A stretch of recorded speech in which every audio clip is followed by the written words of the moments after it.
Bonjour à toutes et bonjour à tous. Voici le texte pour dimanche prochain. Nous serons le dimanche de la Trinité.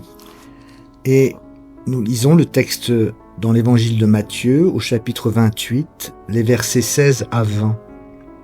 Mais les 11 disciples se rendirent en Galilée à la montagne où Jésus leur avait ordonné de se rendre. Quand ils le virent, ils se prosternèrent, mais ils eurent des doutes. Jésus s'approcha d'eux et leur adressa ces paroles.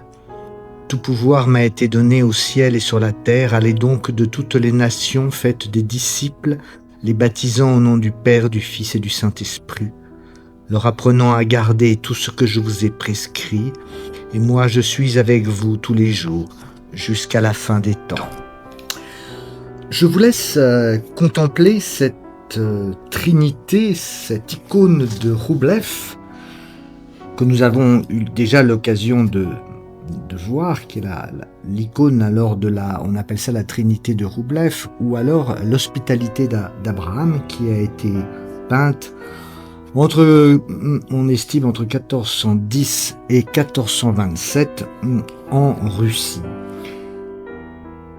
Pourquoi je vous la montre aujourd'hui? Parce que dimanche nous fêtons la Trinité, et donc vous remarquez 3 personnages qui sont généralement identifiés au personnage de la Trinité, et derrière chaque personnage il y a un élément de décor qui est l'arbre, le rocher et la maison.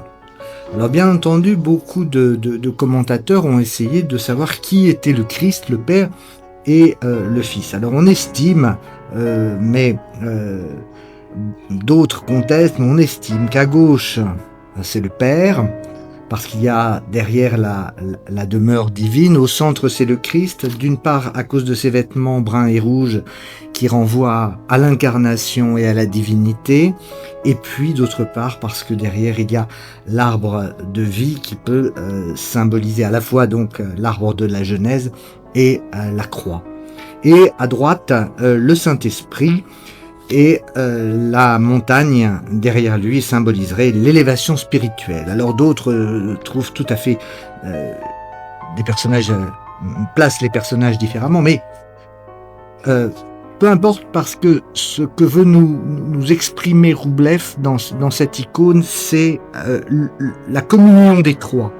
Et donc la contemplation de cette icône nous permet à celui qui médite, à celui qui prie, de rentrer dans le mystère de cette Trinité. Alors le texte de Matthieu rentre également dans ce mystère de la Trinité.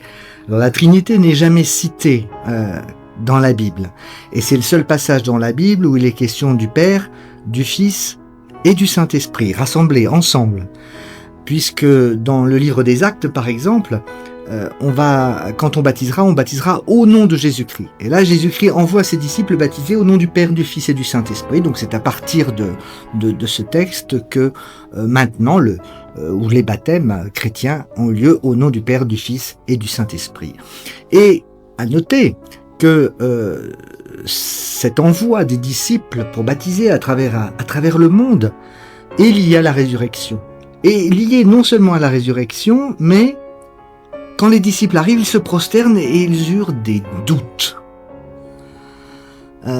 Donc voilà, ce personnage, la Trinité est possible, ou en tout cas vivre dans cette union est possible à partir du moment où nous nous prosternons devant le crucifié et le ressuscité.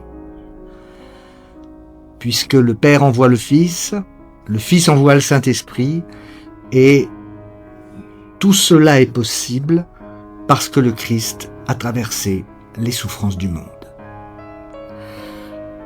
Je vous souhaite un bon après-midi.